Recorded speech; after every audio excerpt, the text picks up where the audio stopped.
I'm up in the Los Gatos Hills in an exclusive development that's been built in an oak woodland. I'm here to look at some oak trees that are not doing very well. They're going downhill. Clearly this is half a tree, and this tree over here has been cut back because of this new residence. Bear in mind these are $3 to $5 million homes, maybe more. It's in a very, very expensive area. And the problem as I see it is the people that buy these homes are buying the environment. They're buying the hillside. They're buying the fact that they live in an oak woodland. But the developers are really not as concerned about the health and protection of the trees that they're building around. So there are some guidelines that are set forth by the city. They've got a fence around the root system.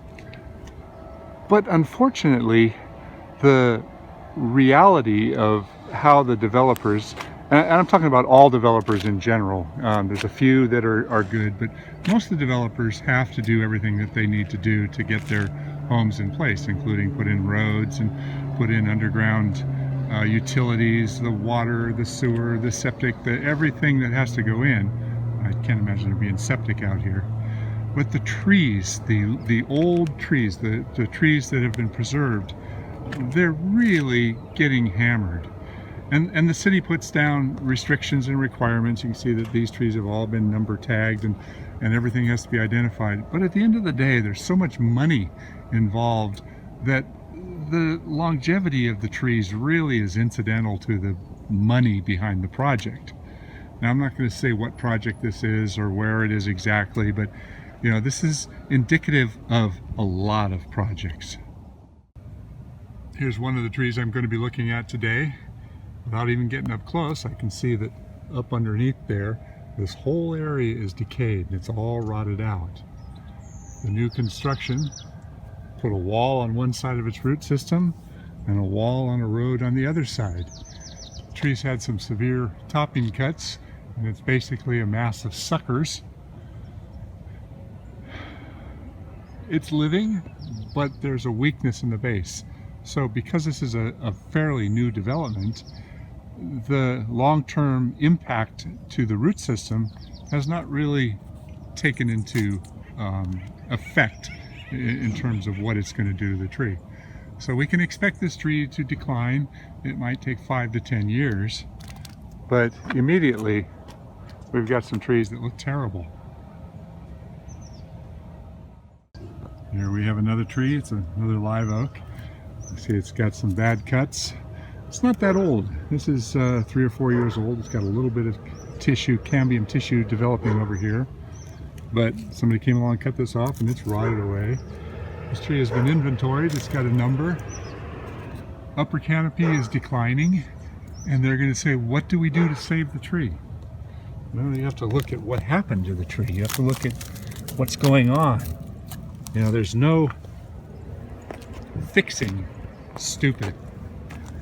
And you've got insect frass, you've got a big decay pocket, you've got damage to the base, you've got a water meter, you've got brand new cement. They cut off half this tree's root system. The tree may survive for a while, but it's on its way out. It's going downhill. And this is a big development.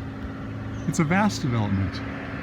Hundreds and hundreds of trees have been impacted by roads and underground utilities, and they're all going to go downhill.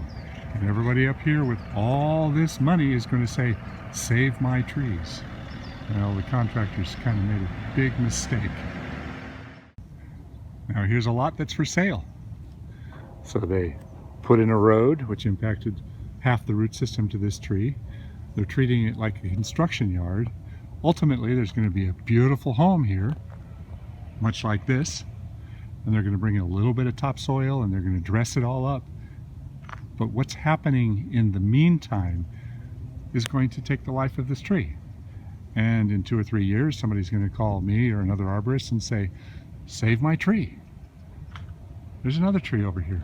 Look at how it's declining. It's only got about 40% of the foliage that it should have. It's not very green at all. You can see that it's been cut back for this building. You know, this is a $5 million house. And they bought the property partially because of the trees. Everybody that lives up here wants to live in this beautiful oak woodland.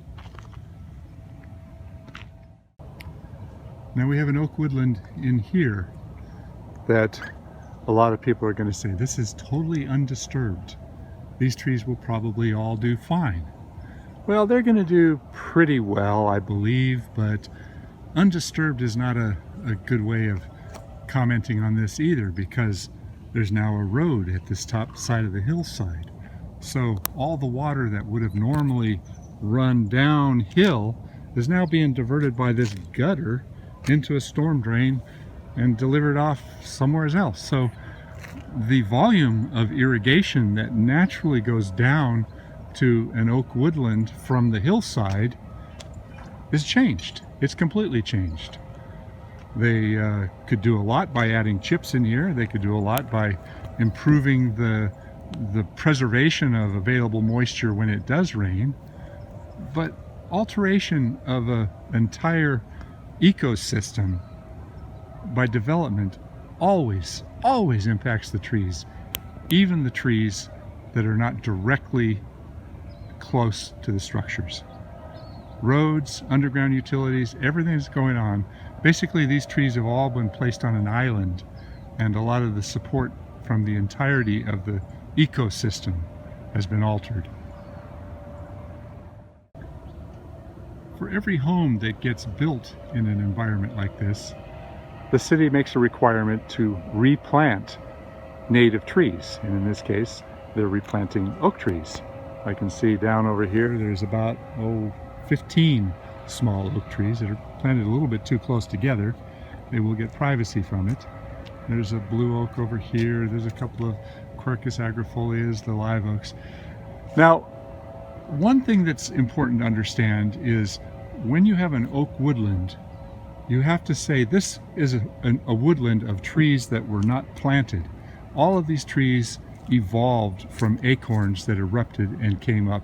And when you plant an acorn, or you have an acorn in the ground, its root system develops, and by the time the tree is 2 or 3 years old, it has a very wide root system and deep root system that's established.